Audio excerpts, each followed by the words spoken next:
Good afternoon, everyone. My name is Chad Evans. I'm the Executive Vice President and the Secretary of the Board of the Council on Competitiveness.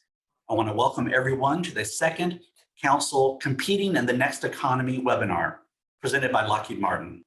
Last month's inaugural webinar focused on the future of sustainability, the first in a series of conversations exploring key themes and findings from our flagship initiative, the National Commission on Innovation and Competitiveness Frontiers. Now, today, we'll be looking beyond digital manufacturing and understanding the imperative of total transformation across the U.S. manufacturing enterprise, from companies small to large, to our incredible array of universities and national laboratories, as well as the public sector. And I'm joined by an incredible panel. Yvonne Hodge, Senior Vice President for Business Enterprise Transformation at Lockheed Martin, Jahmy Hindman, the Chief Technology Officer of Deere & Company, and the chairman of the council's own CTO initiative.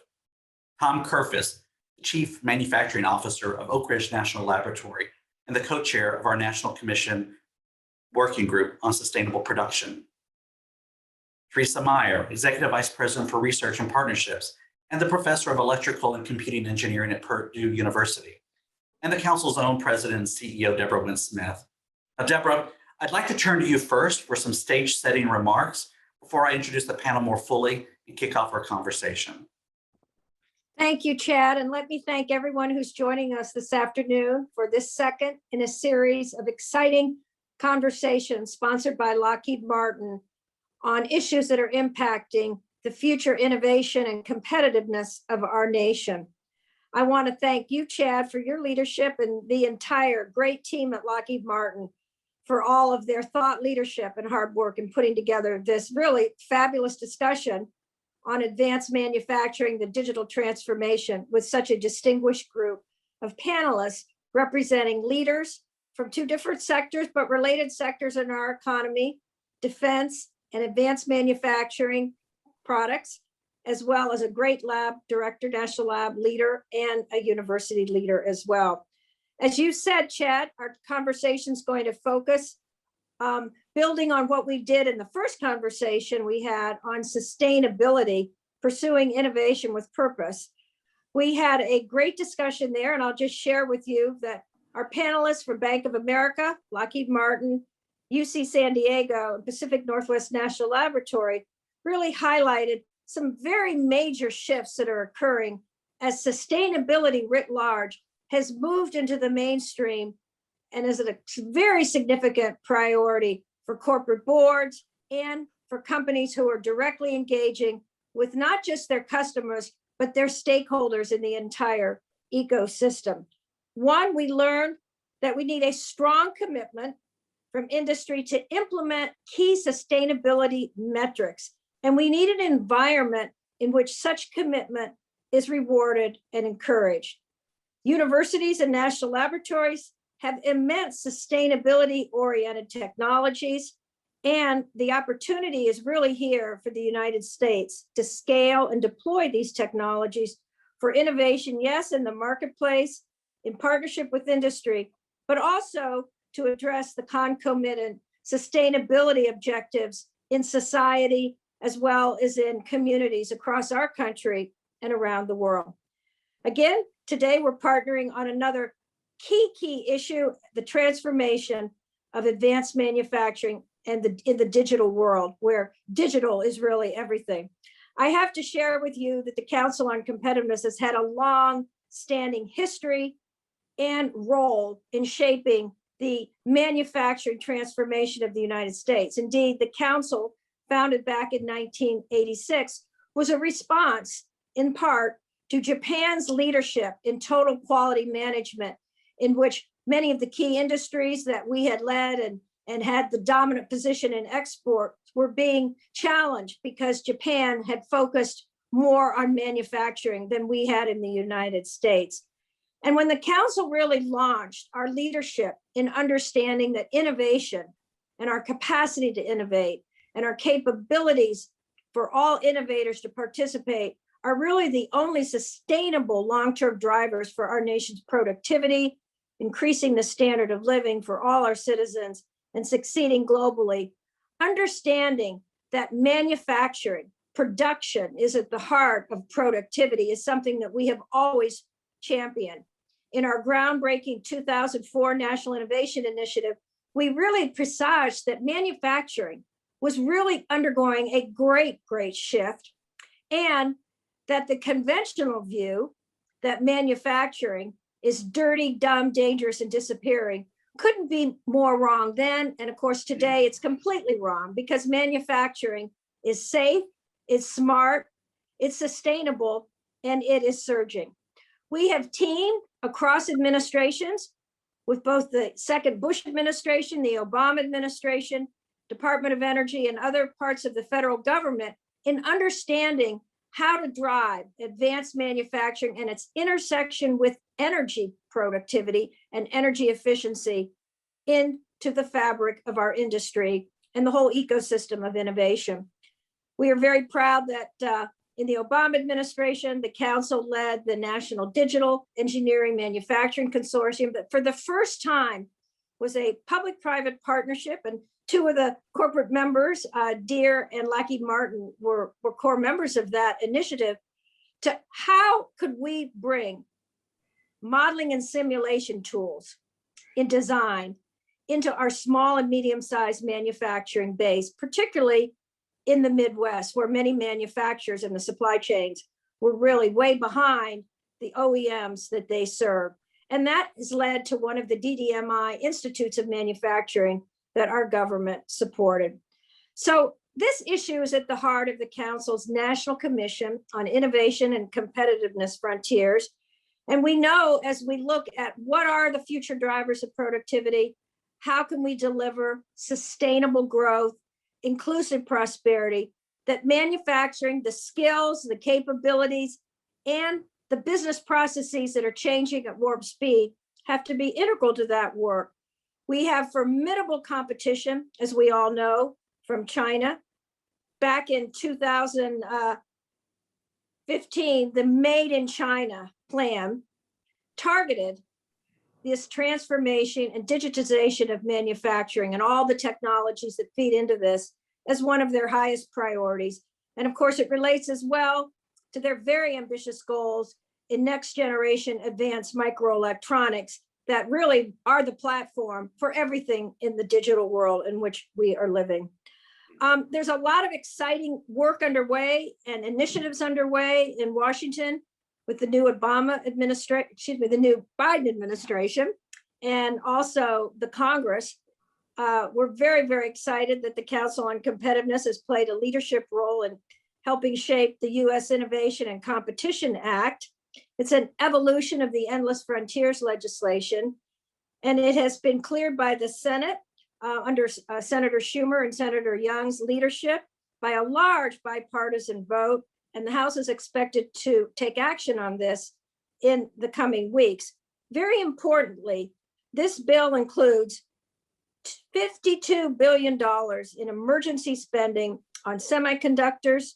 Unlike the rest of the bill, this was put in as emergency because of the peril we face if we don't lead in not just the design, but the production at scale in the United States and among our allies of next generation semiconductors. There are many important provisions that relate to cybersecurity, both domestically and internationally, with the Department of State's collaboration efforts underway. And we're going to hear from our great panelists that at the heart of the issue in our digital transformation is, yes, we want cost and efficiency, but we must have security and resiliency. So how we move into the frontiers of cybersecurity, where yes, we have software embedded security, but also in the hardware, is part of the challenges and opportunities. So we look forward very much to a dynamic discussion. I will turn it back to you, Chad, to introduce our fabulous panelists. And I want to thank everyone for joining, and we're going to have a great conversation. Thank you. Thanks a lot, Deborah. You know, whether we call it Industry 4.0, smart manufacturing, or digitally enabled manufacturing, we've clearly entered a new phase in the digital revolution of our production economy. This webinar, again presented in conjunction with Lockheed Martin, seeks to explore some of the key trends and to answer critical questions at the heart of this transformation. So what are some of those trends and the challenges and the opportunities that the nation faces when confronting them. Perhaps one of the most significant trends is that multiple advanced technologies are converging simultaneously on the manufacturing sector, radically transforming the way we conceive, design, make, and deliver products. Just think already of the vast deployment of sensors, intelligent controls, cyber-physical systems, modeling and simulation capabilities that Deborah mentioned, 5G, and of course, big data. But also just imagine the frontier technologies that are emerging today that will drive even bigger change. Quantum computing, virtual, extended, augmented reality, and of course, AI and machine learning, all of which will make manufacturing even more intelligent. Second, these technologies can deliver a mosaic of powerful capabilities. Like what? Contemporaneous adaptive quality management and predictive maintenance, tracking and tracing products from inception to delivery across entire supply chains, machines and systems that self-identify problems, make corrections without any human intervention, and learn from every incident and from every part that's produced. The ability to cost effectively and virtually design hundreds, if not thousands, of designs and features before a prototype is even cast. And of course, collaboration within a company, with customers and suppliers, while tapping a collective intelligence across the manufacturing ecosystem. Now, taken together, these capabilities have the power to deliver benefits, less production downtime, therefore, dramatic increases in manufacturing productivity. As Deborah mentioned, improved energy efficiency and reduced emissions and waste, thereby increasing our sustainability. Better and optimal use of our workforce, empowering lower skilled workers to perform higher skilled jobs. And of course, cost savings from reduced defects, reduced rework, and increased value added time in the fabrication process. Now, if we can just capture some of these benefits, and there are many more, if we can just capture these at scale, the United States has the potential to leapfrog competitors in the global marketplace, drive economic growth, increase prosperity, and also deliver national security. However, there are a few challenges in scaling this revolution, and I'm going to mention 5 very quickly before I turn to our panelists. First, the vast majority of companies in the United States manufacturing sector are small. About 220,000 of them have fewer than 500 employees. Of those, 165,000 have fewer than 20 employees.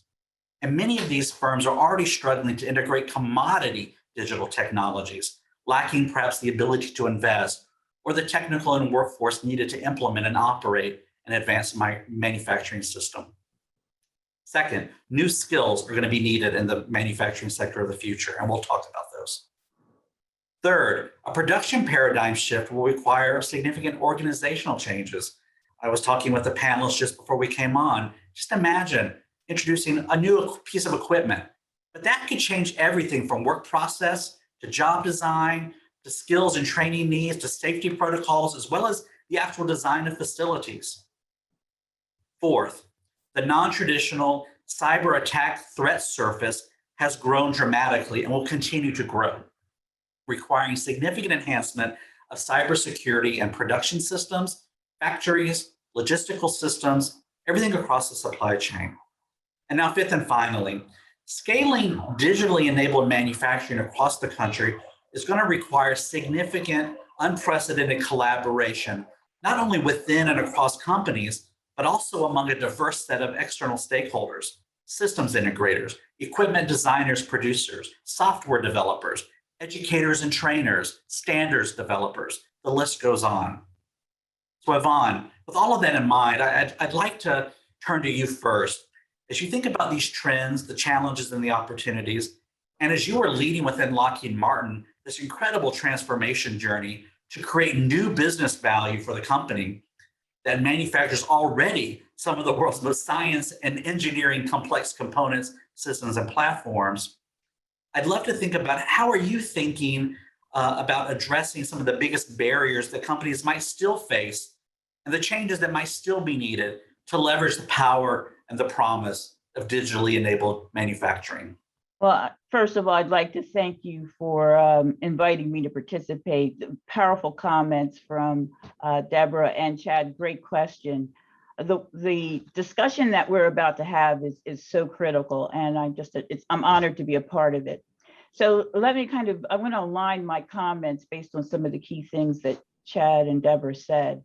So one of the things that were a key imperative to our transformation journey, and in Lockheed Martin, we've been on this journey for about 4 to 5 years, just really, really focused, even though there were incremental improvements being done in various parts of Lockheed Martin. I'm sure that's happening in your companies, but we really aligned ourselves to have a total transformation journey.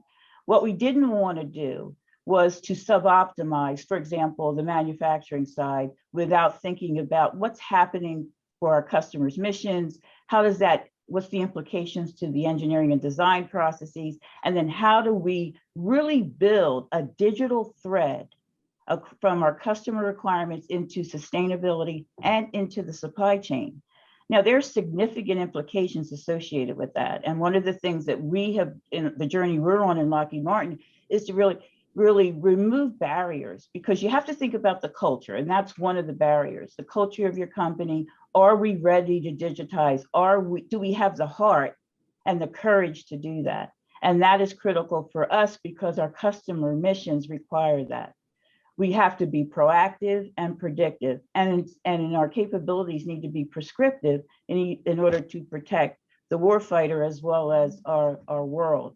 So one of the key things we've done in Lockheed Martin is to bring together key instrumental functional capabilities in order to really accelerate the mosaic of technologies, as you mentioned, Chad, that are being introduced into manufacturing, additive manufacturing, in terms of what I would call model-based engineering.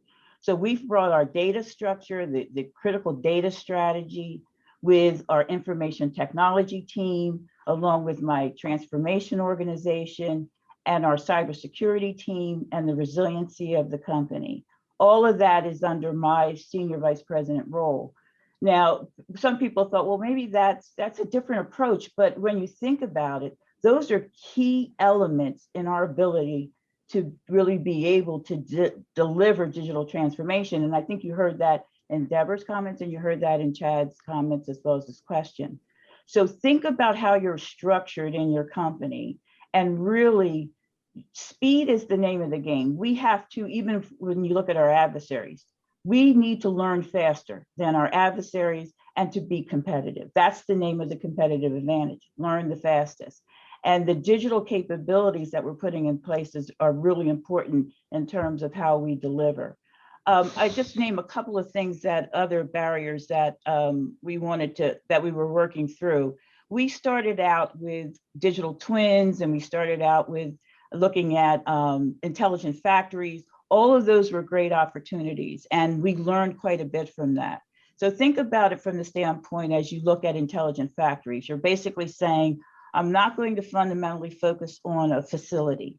I'm going to basically develop one factory across my corporation, as well as how does that bring into your suppliers, whether they're tier 1, 2, or 3, et cetera. And you have to consider your small tier suppliers, because they can be developing critical elements depending on what your industry and your businesses are.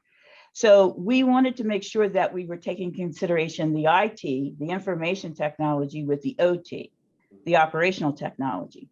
And think about it, many of us in our factories have hardware or machines that weren't enabled for networking. So we built a fundamental framework within Lockheed Martin that allows us to network the embedded legacy machines with new technologies. Another key factor was that we really are partnering with commercial companies. They have to be a part of our solution set. Not every, we want to manufacture internally, that's important. That's important for base, but there are really some great commercial partners that we can bring in to help us accelerate the solutions that are really critical for the missions of our customers. And our customers are thinking that way as well. So we want to make sure that those telemetry capabilities and the data strategies are in such a way that we can pull through that digital thread from the customer mission into the sustainability aspect of what we're required to do. I mentioned culture. I'll just reinforce that. We are training our people to think differently, to think more digitally. We want them to think with their heart, their minds and their heart, because a lot of times when people are really focused on innovation, they're thinking from, hey, this is what feels good. I'm so committed to the mission. And that's so important because the digital journey is a continuous one. And if we don't prepare our people for that journey, then we will suboptimize the journey that we're on in terms of transforming. And that has really been something that we've been focused on after COVID, especially. We were doing this before COVID. We all were in the journey of COVID, the pandemic, still not out of it completely. Hope everybody is safe and your families and friends and colleagues are safe. But what we found is that the work we had done on our digital transformation actually was a key, I would say, a key element of our success in being able to continue meeting the demands of our customers and their missions. And so it actually accelerated decisions that may have taken us longer because we were able to implement much faster in terms of our infrastructure. One thing I will leave you with, because I don't want to take up too much time because we have a great distinguished panel as well, is that as you look at your transformation and the mosaic of technologies, don't forget about your fundamental infrastructure in terms of the kinds of capabilities you're putting in place to handle the large amounts of data, as Deborah was mentioning, the security aspect of things. We're all, for us in the defense industry and A&D industry, cybersecurity has been a critical element of what we've had to do for years, but it's happening everywhere in terms of our industries across the United States. We have to keep focused on that.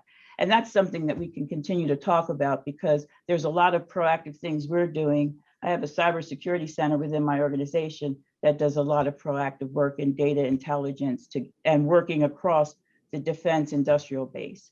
So those are some of the key things that I wanted to point out. More than happy to add other comments when you're ready, Chad. Yvonne, that was amazing. Thank you for that.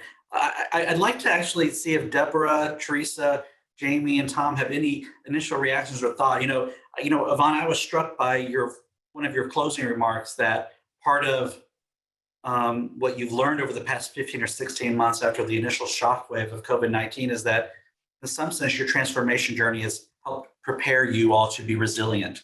Mm-hmm. I was looking at a recent study from McKinsey.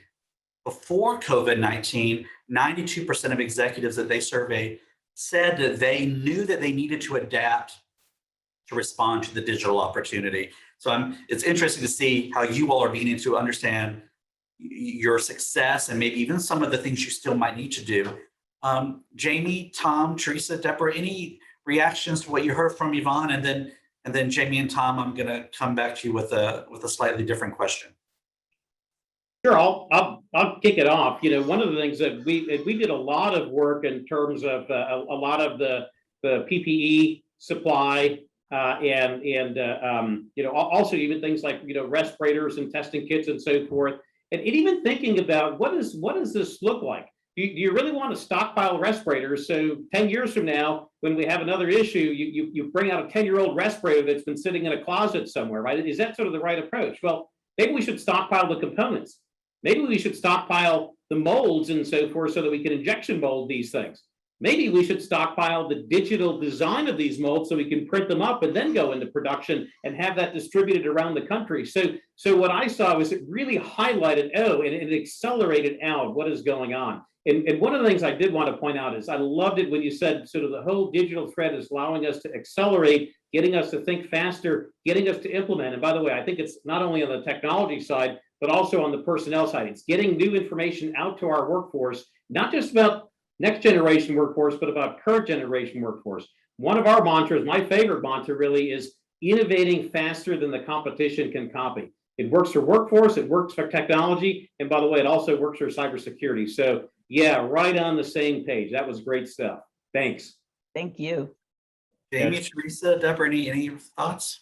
Chad, I'd echo all of Yvonne's comments. Her perspective and my own are remarkably aligned, and I think a couple of things that I'd tease out, and it has to do with the speed with which we want to move.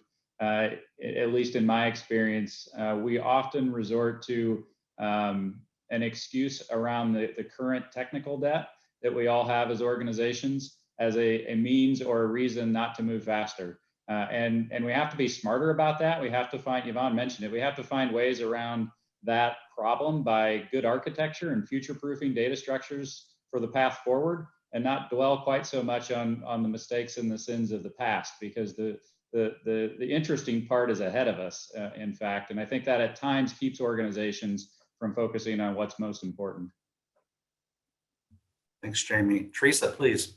I think, you know, what was really striking, as I'm just going to tag on to some of Tom's comments during, as we were facing the vast needs as we were facing COVID and the response to COVID. What I saw, certainly from the university perspective, but also as we looked across all of our industry partners and our federal lab partners, is this vast cultural network that got deployed. And so we were able to identify where are the most pressing gaps, and the community came together. They came together. And I think, as Yvonne pointed out, so much of the digital transformation and digitization is really need that cultural change. And I think that whole experience really accelerated our ability now to think differently and adapt quickly and form networks and partnerships to fill those critical needs. So just seeing the nation come together, seeing the world come together to solve those challenges was really remarkable. Thank you, Theresa. You know, as I'm listening to all of you, obviously we've talked a little bit about technology and the mosaic of technologies that are important on this transformation journey.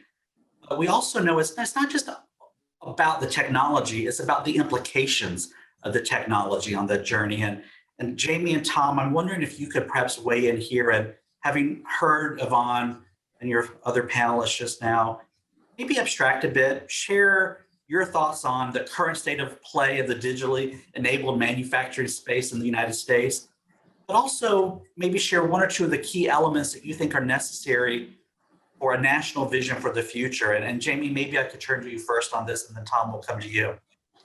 Sure, yeah, I'd be glad to start, Chad. You know, I think that the current state is a patchwork, or maybe the right way to think about it is a spectrum of implementations of digital and manufacturing.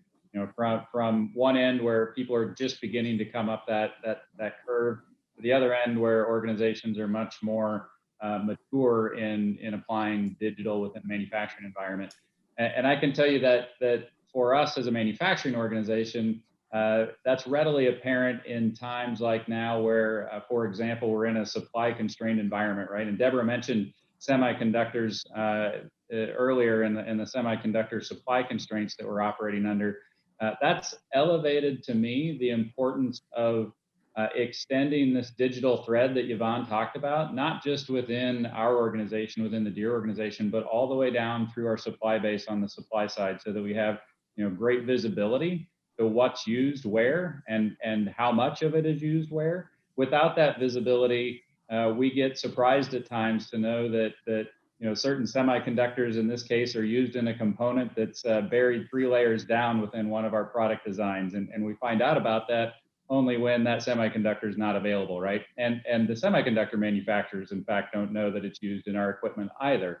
And so there's this suboptimality around digitally creating the data local to your organization only, and not extending it out into the complete environment that might impact your organization. And I think as we think about the future of digital manufacturing in this country, that's part of the answer in my mind, is this ability to extend the network and extend the connectivity well past just our own organizations out into the complete environment that we're dependent upon. Thanks, Jahmy. Tom, any thoughts? Yeah, so really 2 thoughts, and I think Jahmy really brought up some nice points. You know, it's funny. One of my colleagues, he's a group leader over here. He's Scott Smith. He's a machine tool guy. And, you know, we're about the same generation. So 35 years ago, when we were graduate students, we would put all sorts of sensors on machines, and then we would run the experiments. And, you know, it would take us weeks to sensor it up, run the experiments, and then weeks to analyze the data. Well, guess what? all that work that we did demonstrated these sensors are important. So they're all sitting on machines now. Every time you make a cut with that machine tool, you are running an experiment, and we're getting all the data. So to a certain extent, the information is there, and how are we going to use it and so forth, and really bring it together. So as far as some of the digital transformation, I think we have a pretty good foundation to start with. Now, how do you bring it together?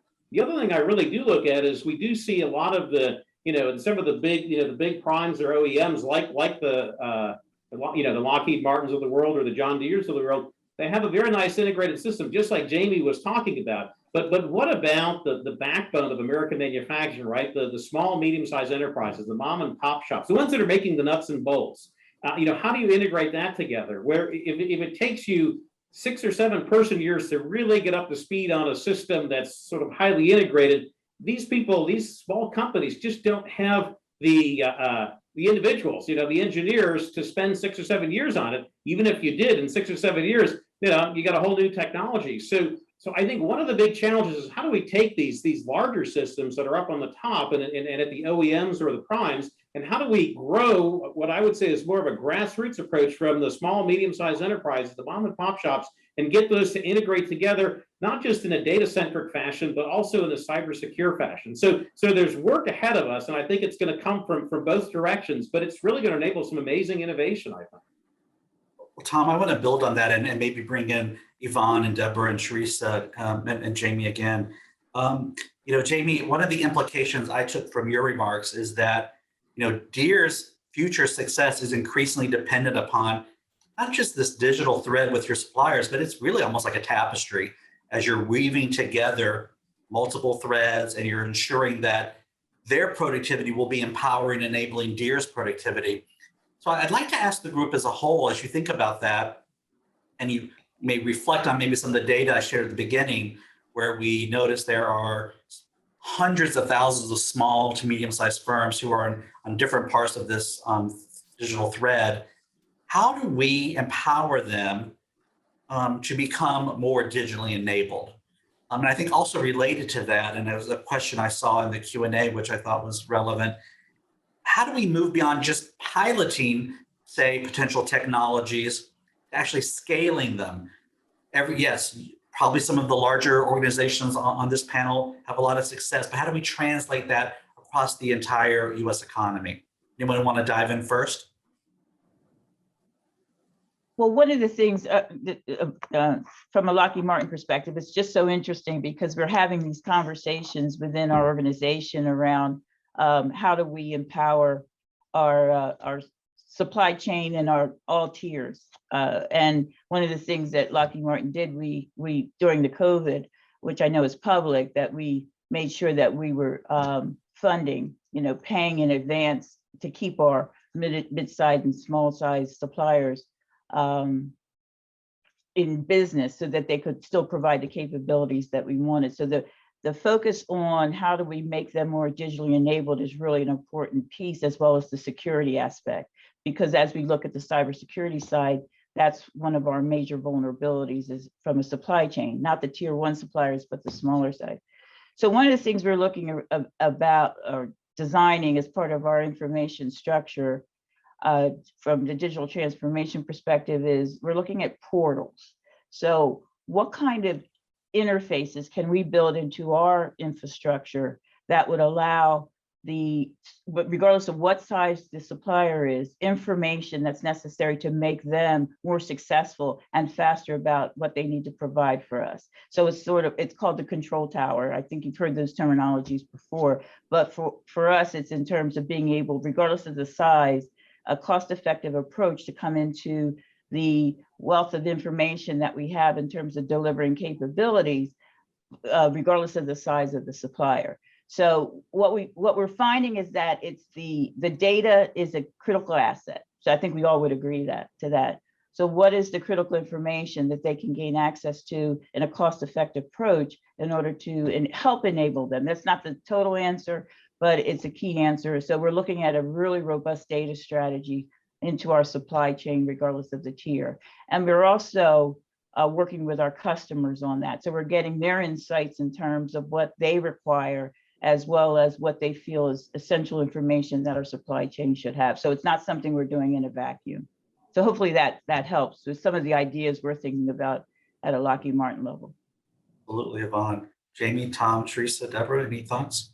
Chad, I'd add, I think the same counsel to smaller organizations that are getting into this space, I would give to my own organization, and that is we have to be able to measure demonstrable value, right? You have to be able to show the value that you're creating. These are all smart business people. They're making great business decisions for their businesses every day. And if they can see the value that gets created by bringing their business, increasing the digital footprint of their business, they're quick to adopt. And so we have to be able to articulate that value and show that value as we begin to go down the digital journey in order to sort of get the flywheel spinning and to increase the pace of adoption moving forward. That's thing one. I think thing two is, Tom mentioned it, it's access to talent, right? It's the need for additional talent to exist in the environment that can enable that digital infrastructure to create that value. And if the talent's not there, it's really hard to go down that path. And so I think that's on all of us to make sure that we're encouraging the talent development that needs to happen in this country in order to make that a reality. Yep. Let me Chad, follow on that. I would just add, building on what Yvonne and Jahmy have said, that also we've had a cultural shift in how businesses look at their supply base. Yeah. It's, move beyond sort of a hands-off, here are the requirements, you meet our cost and efficiency. Otherwise, we're going to get somebody else, to realizing the vulnerabilities in a supply chain require both the OEMs and the suppliers, all the way down to the smallest scale, to almost be like an extended family. And so this idea of the portal and ways in which the suppliers can really be part of the family, as it were, I think is a positive thing that came out of the pandemic, because we realized as a nation that we had not secured at all our critical supply chains for basic things, let alone very strategic things. And so there's a cultural dimension that's also very relevant to the business need for transforming the supply chain. Yeah, I'll just add on to that. Look, a couple of things that I've heard. Basic and strategigic. I think one of the things that really came out is, gosh, there are some very basic things that can very rapidly become strategic. And along the lines of what Jahmy was talking about. But I also did hear, and this is, I'm going to throw this over to Theresa in just a minute. I love the word when Chad talks about a mosaic or a tapestry and so forth. The whole concept of workforce development. How do we move this forward? How do we make sure? Because this is, to me, it's important. You're not going to get rid of the people. You need those people. They've got to be, it's lifelong learning and so forth. And by the way, this also really helps secure that whole middle class, because these are great paying jobs and the whole bit. But I can tell you, it is no accident, right? And I think Deborah mentioned this in several previous administrations, and we see this in the current administration, that there is a lot of support in universities and community colleges, in workforce development for professional societies and so forth. And again, it gets back to the whole lifelong learning. And so there is a bigger mosaic, if you will, out there that's not just technology based, but it's the entire ecosystem base. And I think I'd love to hear from our colleague, Theresa, on the academic side, in terms of, probably one of our most valuable assets is our workforce. And this is exactly your area, Theresa, please. Yeah. I'd like to come back to that before moving on to more of the research and the workforce, and coming back to the critical importance of the small and mid-sized manufacturers and some of the real challenges they face. So being in Indiana, with a tagline, the state that works, we have some of the highest concentration of small and mid-sized manufacturers in the country. And also Purdue is home to the Indiana Manufacturing Extension Partnership, which I'm sure all of you are familiar with.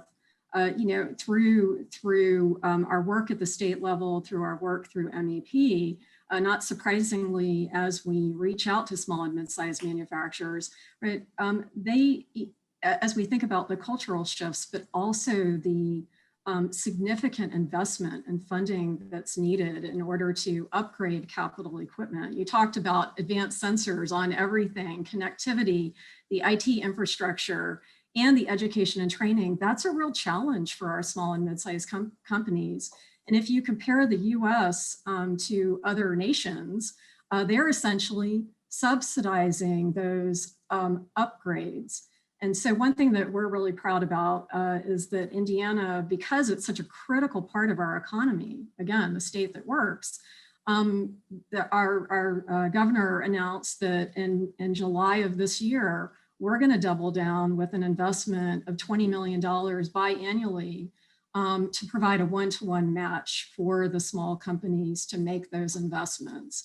And you know, I think this is just going to be a critical part as we look at the deployment of federal resources, as we look at the deployment of state resources. What can we do to ensure this digital transformation can be seen throughout the supply chain? That's really very, very critical. Theresa, I wonder if we could stay on that point that you just raised around resources. You know, we seem to be at a kind of an inflection point in the United States. Almost like a once in a generation, or maybe a once in several generations moment, where we have some bipartisan support for fairly significant increases in research and development, particularly in some of the critical industries of the future. So as you, your colleagues at Purdue, but also your partners around the country sort of scan that opportunity space, what would you say are the highest priorities for, yes, research and technology, but skills development that are going to be needed to really scale this manufacturing transformation for the second half of the 21st century? Yeah, thanks, Chad. That's a really great question. And maybe before talking more specifically about advanced manufacturing and really highlighting the breadth and the depth that's required in research, I'd like to say that you know, we're thrilled at the bipartisan support, this recognition that the U.S. needs to make greater investments in R&D. And as we look at the range of legislation that's on the table at the moment, the other part is the recognition that it's bringing together, again, that network of partnerships, the private-public partnerships, bringing together the federal labs, industry, and universities, not just to drive the research and transition, but workforce. I participated in PCAST in the National Science Board meeting, where as different topics were discussed, everybody agreed the #1 priority right now is talent, and particularly STEM talent. And that's very relevant for the advanced manufacturing area. So as we think about advanced manufacturing, many of these topics have come up as part of the panel. But if we think about everything from interconnected factories of the future all the way through supply chain and culture, this cultural change that needs to take, recognizing that there are fundamental changes to how organizations operate and how they will deliver value. There's so many different areas. So this is just an area that's rich with research from technology. So as we think about those sensors and components, it's more and more bridging the physical and the digital world. It's this interface between physical and digital. We're talking about sensors that can accurately and reliably monitor and diagnose the controls, but they're going to also provide those rich data sets that are really required to receive that are required to achieve the full potential of Industry 4.0. You mentioned quantum. If we think about quantum information sensing and some of the work that we're doing in the new National Quantum Science Centers, these are potentially the future of some of the sensors that will be deployed in advanced manufacturing, because they are not necessarily going to require the same level of calibration as currently deployed sensors. Now, moving on to data analytics, certainly everything related to process optimization, the digital twins, there's a wealth of everything from fundamental to translational research. You mentioned AI and ML. As we think about that, the possibility not only of training models, but ultimately being able to make decisions based on real-time events. At the end of the day, it affords opportunities where the systems themselves can spot issues in real time and make decisions much faster than humans. With that, right, data, access points, there are major challenges in data interoperability that we need to address.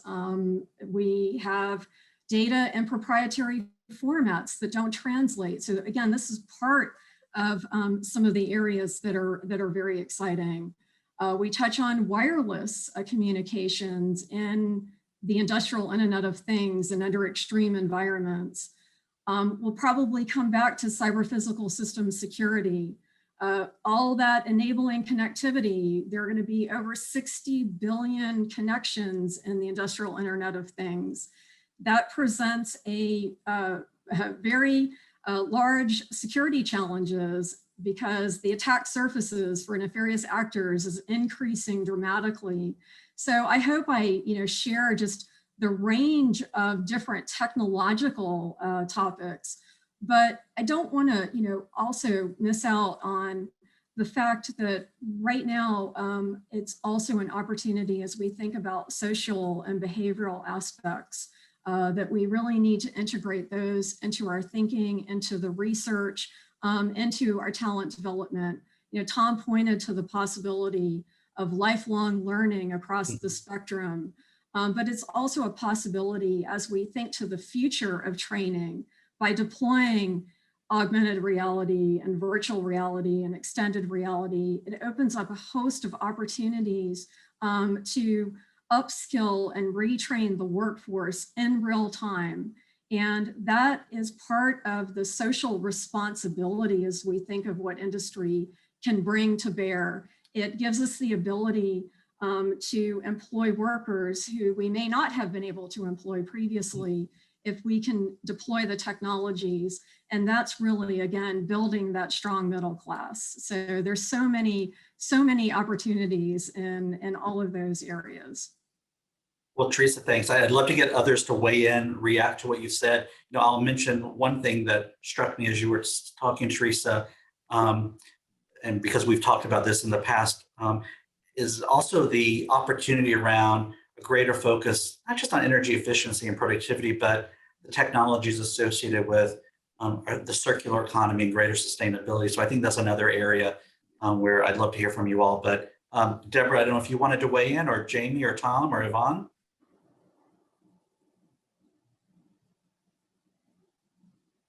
I will weigh in and say one thing that I've been so excited with everybody's remarks this afternoon, but Theresa, you said something, about the whole merger of the digital and physical world that we're experiencing. And of course, we lived through it through the COVID pandemic and as we are doing this seminar this afternoon. But I hope that just as we've seen huge transformation in personal hygiene, in the hygiene and practices out in the extended world, that we see that also now in the cyber world as well. Cyber hygiene in organizations tends to be very sloppy. It gives many, and as you articulated, the opportunities for attacks are just going to be endless. So starting from the basics too on cyber hygiene, everyone, everywhere, all the time is very, very important too. Yeah, absolutely. Absolutely. Come back to the small and medium sized companies. One thing as we think about the education and training, it's the possibility that through, I think it's a unique opportunity for universities as well as federal labs and these cross-sector institutes to develop test beds that allow us to go beyond show and tell to learn and do. So how can we work not only to train the next generation, to upskill, but also we have a responsibility. We can work hand in hand with our partners to look at their vulnerabilities, to assess their vulnerabilities. So there are a lot of, I think, opportunities for where universities can really be part of the solution to the topics that you just mentioned. Please, Tom. I'll just add to that. I mean, that's exactly what we have going on. So in my division, I've got the manufacturing demonstration facility. And so this is where, look, we're doing research with partners. It doesn't, we identify nascent technology that's important to US manufacturing and work with a partner to scale it up, but to deploy it to the partner. And that's exactly where it is. I mean, simulation and virtual and so forth, they're great, but at some point in time, you really have to get something moving along and so forth in terms of a real system and a real process. And really, where you have an investment in the federal government, and whether it's at a place like the manufacturing demonstration facility at a national lab, or some of the universities where they have their different test beds and so forth, working with the industry partners in that synergy is perfect. Now, that being said, I mean, is all you have to do is take a look at the ride sharing business. You know, what do we have going on there? Well, we've got, let's say, a Lyft or an Uber. They connect the customer with the supplier. But to me, the beautiful thing about it is look, I'm at the airport, I need to go home. It used to be that driver, she had to know exactly how to get to my house from the airport. Now, she still needs to know how to drive the car. There's no doubt about that. So that human is still in there. But now you've got, you know, artificial intelligence, and it really is, you know, I actually think about it as augmented intelligence, real-time sensor feedback and so forth from people driving around and seeing where people are going. That's provided to that driver, no matter what the traffic looks like and so forth, that she can get me from the airport to home. So again, we're building that up, and imagine the same types of thing that, you know, Theresa was talking about, really extending our workforce and helping that workforce to really move along and to advance. I mean, it's a very exciting time.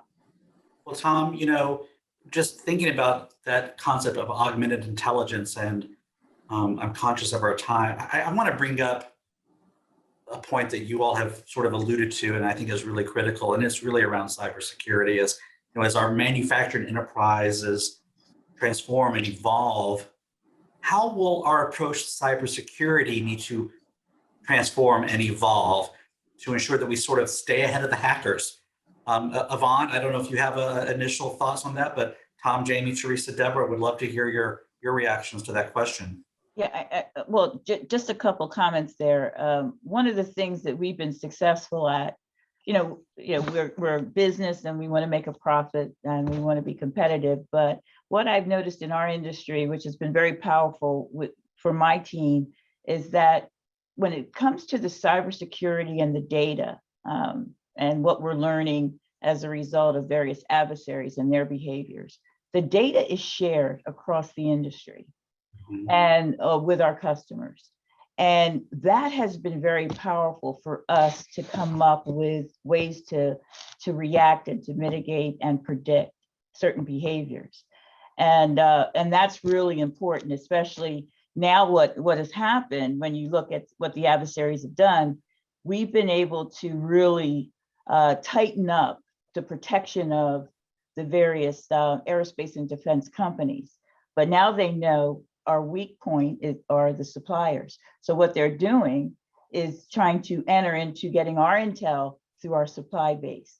And so I don't know if there's a way that we could unify, regardless of what industry it is. It's the power of the data and be able to analyze that to actually predict, to be able to characterize, because we can actually characterize based on how the adversary is maneuvering, who the adversary is. There's that level of intelligence that's there. And a lot of that's unclassified information, so it can be shared. There's classified data that we can't talk about, but a lot of that's unclassified. I just wish there was a way that we could unify across the country, regardless of the industry, to really bring that information to bear, because it's that's the one thing that keeps me up at night.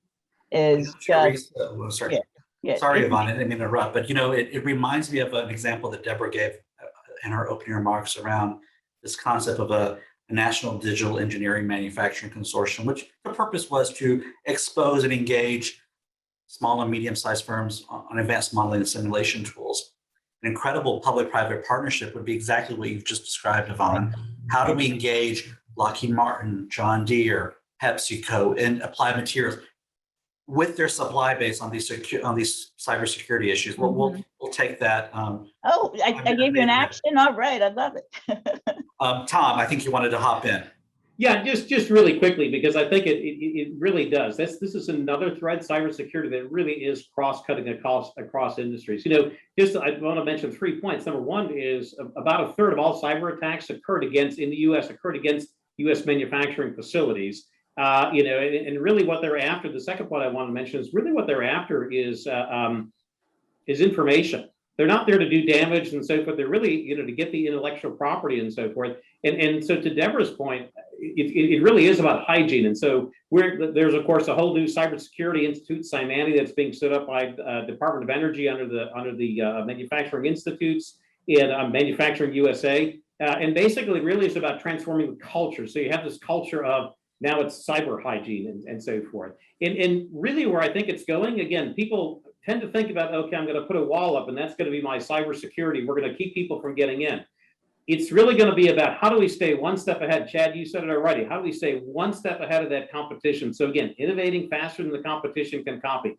They are going to be they're coming after us, and we just have to keep one step ahead of them. And once you can do that, you can do that across all industry sectors. And I think life is good. And by the way, from the top on down, it's got to get to, Yvonne is 100% correct. The Achilles heel is going to be the small mom and pop shops that are out there, where they just don't have the funds to spend or the resources to spend. We've got to support them as well. Exactly. Jahmy, Theresa, Deborah? Chad, I just key in on something Tom said about culture. I completely agree with that. And I think, our culture needs to shift towards thinking about data as an asset. In a manufacturing environment, we think about assets, we treat them carefully, we protect them. Data is an asset, number one. Number two, also relevant for manufacturing organizations, security like safety. We've evolved to be safe manufacturing organizations over time, not without a lot of time and effort put into it. Security needs to be treated with the same importance, digital security with the same importance as we currently treat safety. And all of those things require cultural shifts in organizations. Deborah or Theresa? Oh, sorry, Deborah, you're on mute. Yeah, I will just quickly add that, I serve on the Commission for the Theft of American Intellectual Property. And in the work we've done over the last 5 years, the scale and scope of the theft of very strategic American intellectual property, primarily from China, but other places as well, is of course now accelerated through very surgical cyber attacks where they can actually go in and precision excise one piece of data, information they want, keep it hidden on a server, for a year before they take it. In fact, I think it's well known that some very significant information was kept on a server for Dunkin' Donuts for 2 years before it was moved out. But this is just huge. And, we have to have an all hands approach to cybersecurity, and it links again to advanced microelectronics and the fact that hardware has to be part of the cybersecurity solution. And it's very interesting, you look back at the Malcolm Baldrige Quality Award and what an impact it had on our manufacturing, that quality became almost table stakes. If you didn't have quality, total quality, you were not going to be in business. But I think I'm correct in saying this. So if I'm not, I think I'm correct. There were never any applications to receive the Malcolm Baldrige Quality Award that NIST manages from software companies. And we grew up in a culture that accepted patches and all these things that would be unheard of in the hardware world. So this is truly, I think, the Achilles heel for everything we're talking about. And we have to be wiser than the nymph Thetis, the mother of Achilles, and make sure we don't have that exposure in our heel to our future in digital manufacturing. Theresa, any thoughts there? I would just echo everything that was already covered and indicate that as we think about data and really trying to drive the digital thread, on the one hand, we would really like to have to ensure that we have complementary formats and the way that we can bring that data together and we can deploy it to the best use. At the same time, as I think what has already been pointed out, that as we, if we were to push policies for standards of data, that the double-edged sword is that makes the cyber attack surface a little bit higher. And so this interplay between data interoperability and the cybersecurity is another really key thing that we're going to need to continue to work on and continue to think about. And that's a big part of what Cymani is really aimed at addressing. So we're really appreciative of the DOE of leaning in and launching that institute. Folks, we're running short on time. I want to ask just one final question. Anyone can weigh in. Let's make it a lightning round. We've talked a lot about transformation of our digitally enabled manufacturing base.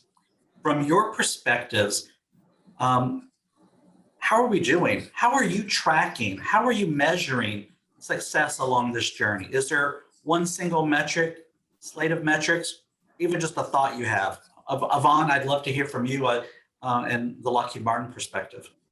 Yeah, so that's a great question. We were measuring with the typical measures of success. And we actually went out and designed, working and benchmarked across 1,400 industries and came up with a set of 5 digital transformation measures. And the biggest one right now for us is how many of our programs and platforms are completely enabled through the digital thread. And we're actually measuring our success through the digital thread enablement. Anyone else have any thoughts or suggestions to add to that?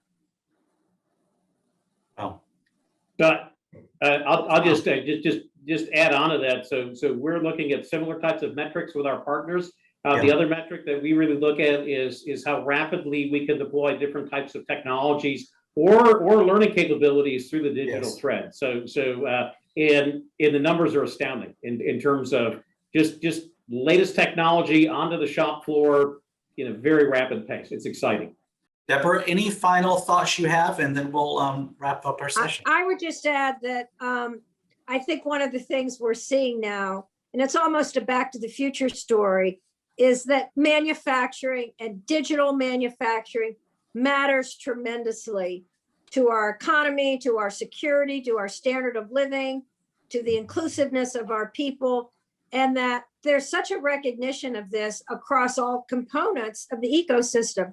Great companies such as Lockheed Martin and Deere leading the way, bringing in their suppliers, working with customers from the Defense Department to farmers all over the world, fantastic universities that are educating the STEM talent, but also such as Purdue. You know, Purdue has really some of the finest public industry government university partnerships. I know them very well.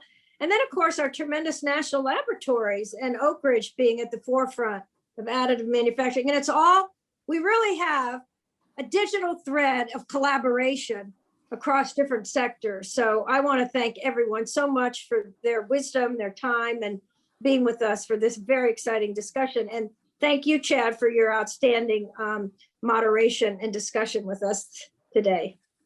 My pleasure. It's been great chatting with all of you.